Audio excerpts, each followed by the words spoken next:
ఓం సాయిరాం. బాబా భక్తులందరికీ కూడా నమస్కారం అండి. అందరూ కూడా సుఖంగా సంతోషంగా ఎప్పుడూ కూడా ఆనందంగా ఉండాలి అని చెప్పి ఆ బాబాగారి తరపున నేను కూడా మనస్ఫూర్తిగా కోరుకుంటున్నాను. ఈరోజు బాబాగారు అందించే సందేశం ఏంటి అంటే కనుక, తల్లి ఇది నీకోసమే. ఈ అదృష్టాన్ని నువ్వు మిస్ కానివ్వకు తల్లి. ఇది వదిలితే ఎన్ని పూజలు చేసినా కూడా వృధానేనమ్మా అని చెప్పి ఏదో తెలియని సందేశాన్ని ఈరోజు బాబాగారు మనకి అందించాలి అని చెప్పి అనుకుంటున్నారండి. మరి బాబాగారు ఏ సందేశం అందించినా కూడా అది మన భవిష్యత్తుకు పునాది అని చెప్పి మనందరికీ కూడా తెలిసిన విషయమే కదా. మరి ఎవరికైతే బాబాగారి మీద పూర్తి నమ్మకం విశ్వాసం ఉంటాయో వారందరూ కూడా ఈ వీడియోకి ఒక చిన్న లైక్ ఇచ్చి వీడియోని వినడం స్టార్ట్ చేయండి. కింద కామెంట్ సెక్షన్లో ఓం సాయిరామ్ అని చెప్పి టైప్ చేయండి. దానికంటే ముందు చాలామంది కూడా గురువుగారి గురించి అడుగుతున్నారండి. అక్క, ఎన్నో రకాల సమస్యలతో మేము సతమతం అయిపోతున్నాము, మీకు తెలిసిన గురువుగారు ఎవరన్నా ఉంటే చెప్పండి అక్క అని చెప్పి అడుగుతున్నారు. ఈ గురువుగారు మనకు తెలిసిన గురువుగారేనండి. నేను పదే పదే ఈ గురువుగారి గురించే ఎందుకు చెప్తున్నాను అంటే కనుక, నా జీవితంలో, నా కుటుంబ సభ్యుల జీవితంలో, నా స్నేహితుల జీవితంలో ఎన్నో పెద్ద పెద్ద సమస్యలకు కూడా పరిష్కారాన్ని చూపించి ఈ రోజున మా అందరి సంతోషానికి కారణమయ్యారు ఈ గురువుగారు. అలాగే మీకు ఈ గురువుగారి నెంబర్ దొరికింది అని అంటే కనుక మీకు కూడా అదృష్టం దగ్గరలోనే ఉంది అని చెప్పి అర్థం అన్నమాట. శ్రీ షిరిడి సాయిబాబా ఆశీస్సులతో జ్యోతిష్యం చెప్పబడును. గురూజీ శివరామరాజు గారు. Phone number 9959422552. మీరు ఇప్పటి వరకు ఎన్నో చోట్ల జ్యోతిష్యం చెప్పించుకొని ఉండవచ్చు, కానీ మీరు కోరిన మార్పులు మీ జీవితాలలో జరగలేదు అని చెప్పి బాధపడి ఉంటారు. ఇక్కడ అలా జరగదండి.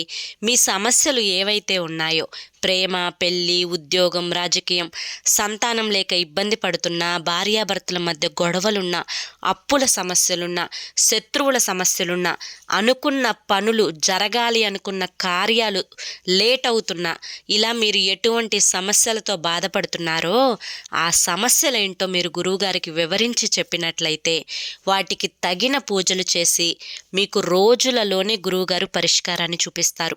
గురువుగారు చెప్పింది చెప్పినట్లు 100కు 1000% జరుగుతుంది. నమ్మకంతో కాంటాక్ట్ అవ్వండి. ఇక బాబాగారి యొక్క సందేశం విషయానికి వస్తే కనుక, బిడ్డ, ఇది కేవలం నీకోసమే చెప్తున్నాను తల్లి. ఎందుకు చెప్తున్నాను అంటే కనుక, ఆశగా నువ్వు నా సందేశం వినడానికి వచ్చావు అంటే కనుక ఎన్నో రకాల కష్టాలని నువ్వు అనుభవిస్తున్నావు అని చెప్పి అర్థం. మరి ఈ సందేశం నీ చెవిన పడింది అంటే కనుక నీ కష్టాలన్నీ దూరం అవ్వడానికి ఇది ఒక మార్గాన్ని చూపిస్తుంది అని చెప్పి అర్థం. ఎన్ని పూజలు చేస్తున్నాను బాబా, ఎంతమంది దేవుళ్ళని నమ్ముకుంటున్నాను, ఎన్ని మొక్కులని మొక్కుకుంటున్నాను, అయినా కూడా ఈ కష్టాలు బాధలు ఇంకా ఎప్పుడయ్యా నాకు తీరేది అని చెప్పి అనుకుంటున్నావు కదా. మరి ఆపద మొక్కుల వారైనా ఆ ఏడుకొండల స్వామిని ఏ రోజన్నా కష్టాలు తీర్చమని అడిగావా చెప్పు? అయితే నీ కష్టానికి నేను మార్గాన్ని చూపిస్తాను అని చెప్పి ఈరోజు నేను నీకు హామీ ఇస్తున్నాను. బిడ్డ, చివరి వరకు చూడు. ఆ హామీలో ఎంత నిజముందో నీకు పూర్తిగా అర్థమవుతుంది. బిడ్డ, ఏలినాటి శనితో బాధపడుతూ ఉన్నావు. నువ్వు ఎన్ని పనులు చేసినా, ఎన్ని కార్యాలు చేసినా, ఎన్ని పూజలు చేసినా కూడా ఆ శనేశ్వరుని యొక్క ఆగ్రహం నీ మీద ఉన్నంత కాలం కూడా నువ్వు ఏ పనిలో కూడా ముందుకెళ్ళలేవు అని గుర్తుంచుకో. బాబా, శనేశ్వరుని యొక్క ఆగ్రహం ఎలా పోగొట్టుకోవాలి అంటే కనుక ఆ శనేశ్వరుని సైతం తన యొక్క ఆగడాల నుంచి బయటపడవేసి శనేశ్వరుని యొక్క అనుగ్రహం మీ మీద ఉండేలా చేసే ఏకైక భగవంతుడు ఆ ఆపద మొక్కులవాడు తల్లి. ఈ శనివారం రోజు ఆ ఏడుకొండల వెంకటేశ్వర స్వామి గురించి నేను నీతో మాట్లాడటానికి వచ్చాను. బిడ్డ, నేను ఈ వీడియోలో చెప్పే కొన్ని పరిహారాలు, కొన్ని చేయకూడని పనులు, కొన్ని చేసుకునే పనులు, ఇవన్నీ కూడా జాగ్రత్తగా విని నీ దినచర్యలో భాగంగా ప్రతి శనివారం రోజు కనుక చేసుకునే చిన్న ప్రయత్నం చేశావు అంటే నీ జీవితం అనేది ఆనందదాయకంగా మారుతుంది. తల్లి, శనివారం రోజు పసుపు నీరుతో నేను చెప్పినట్లుగా నువ్వు చేయాలి. ఆ వెంకటేశ్వర స్వామికి ఏ విధంగా పూజ చేయాలో జాగ్రత్తగా చెప్తాను విను. తల్లి, నీకు ఎన్ని పనులున్నా కానీ, ఎన్ని కార్యాలు ఉన్నా కానీ, వారానికి ఒక్కసారి వచ్చే శనివారం రోజు నేను చెప్పిన విధంగా నడుచుకునే ప్రయత్నం చెయ్యి. బిడ్డా, నువ్వు శనివారం రోజు సూర్యోదయానికి ముందే నిద్రలెగువు. నిద్ర లేచిన తరువాత చక్కగా ఇల్లు వాకిళ్ళు అన్నీ కూడా శుభ్రపరచుకో. తరువాత ఇంటి గుమ్మానికి పసుపు కుంకుమతో అలంకరించుకో. ఇల్లంతా కూడా పసుపు నీటిని చల్లడం మాత్రం ఎట్టి పరిస్థితులలో మర్చిపోవద్దు. ఎందుకంటే ఎన్నో రకాల మైలు దోషాల ఫలితాలు కూడా నువ్వు అనుభవిస్తున్న కష్టాలకు కారణమని గుర్తుంచుకో. కనుకనే చెప్తున్నా, నువ్వు ఖచ్చితంగా ఇంట్లంతా కూడా మూల మూలలా కూడా పసుపు నీటితో ప్రక్షాళన చేసుకున్నాక ఇంటిని నువ్వు తడిగుడ్డ పెట్టుకొని శుభ్రం చేసుకోవాలి. ఇదంతా కూడా పూర్తయిన తరువాత తలంటు స్నానాన్ని నువ్వు ఆచరించాలి.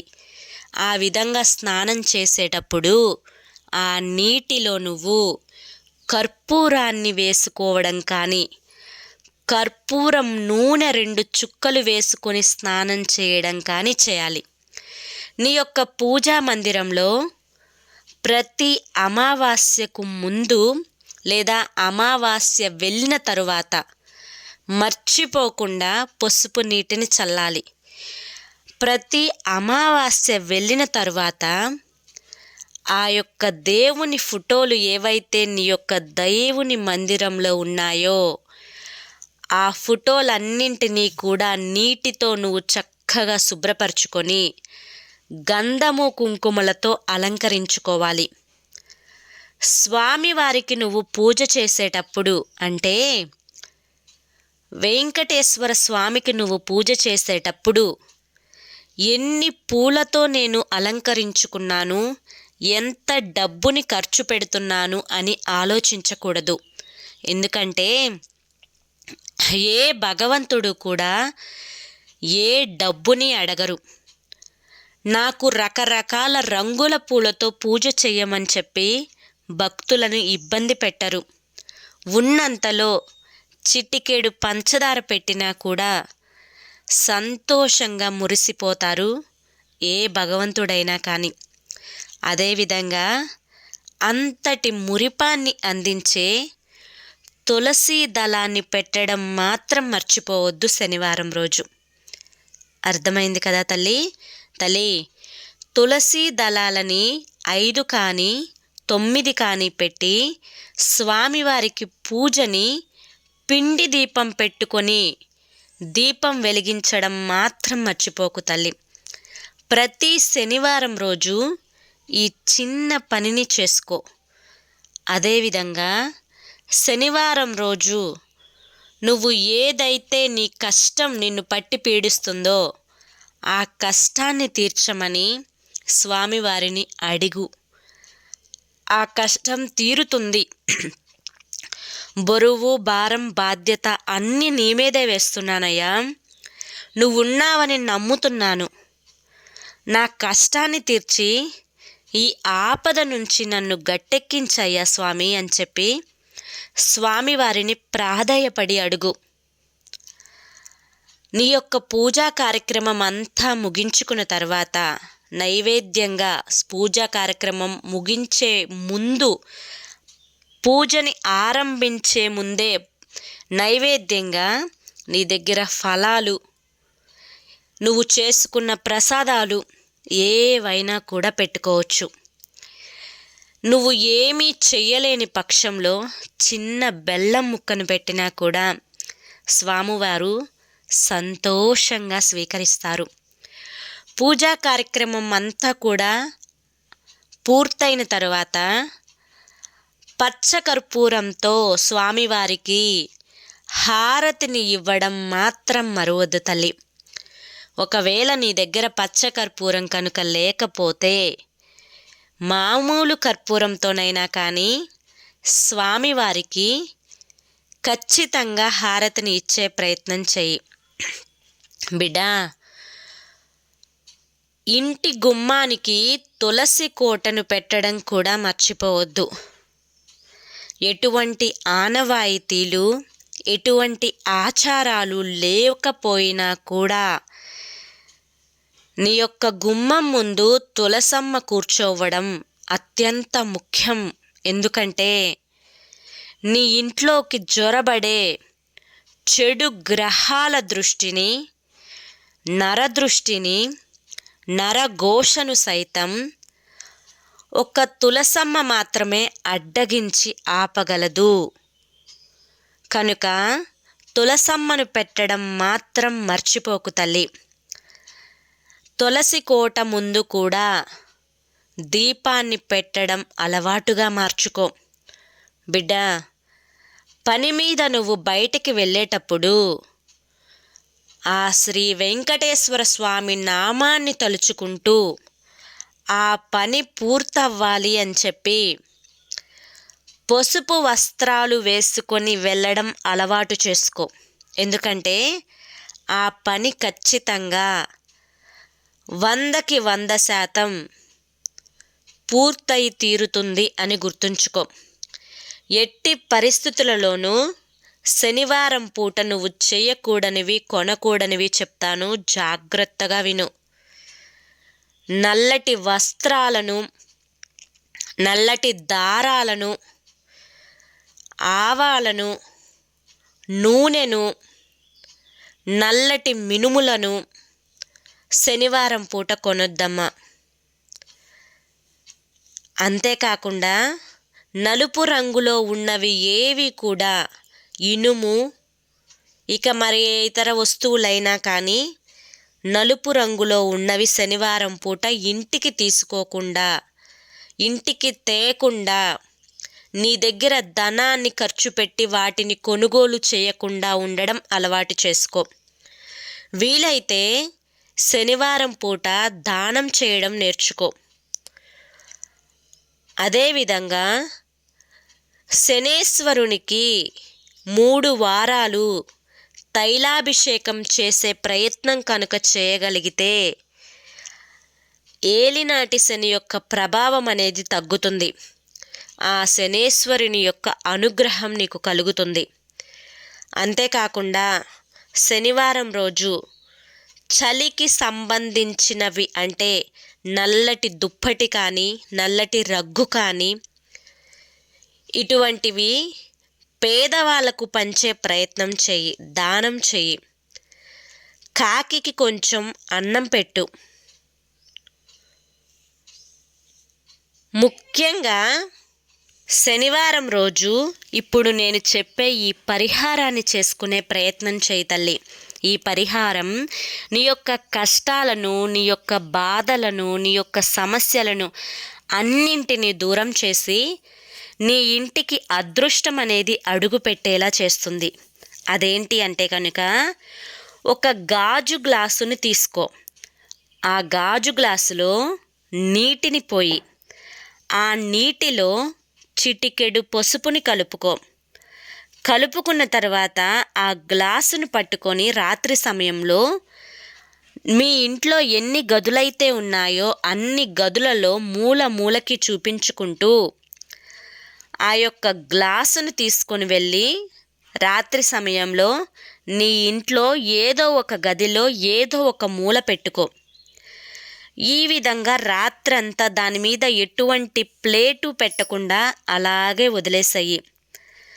దాన్ని రాత్రంతా అలా వదిలేసిన తరువాత మరుసటి రోజు ఉదయం ఆ పసుపు నీటిని తీసుకొని ఏదైనా చెట్టు మొదట్లో పోయి, ఇది ప్రతి శనివారం కూడా చేసుకుంటూ ఉండు.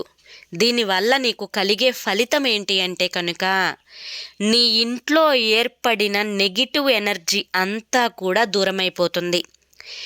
నీ ఇంట్లో పాజిటివ్ ఎనర్జీ అనేది ఏర్పడుతుంది. ఇంట్లో గొడవలు, చికాకులు, ఆర్థిక ఇబ్బందులు అన్నీ కూడా తొలగిపోతాయి. ఇంట్లో ఎవరికైనా అనారోగ్య సమస్యలు ఉన్నా కానీ ఆ సమస్యలన్నీ కూడా దూరమైపోతాయి.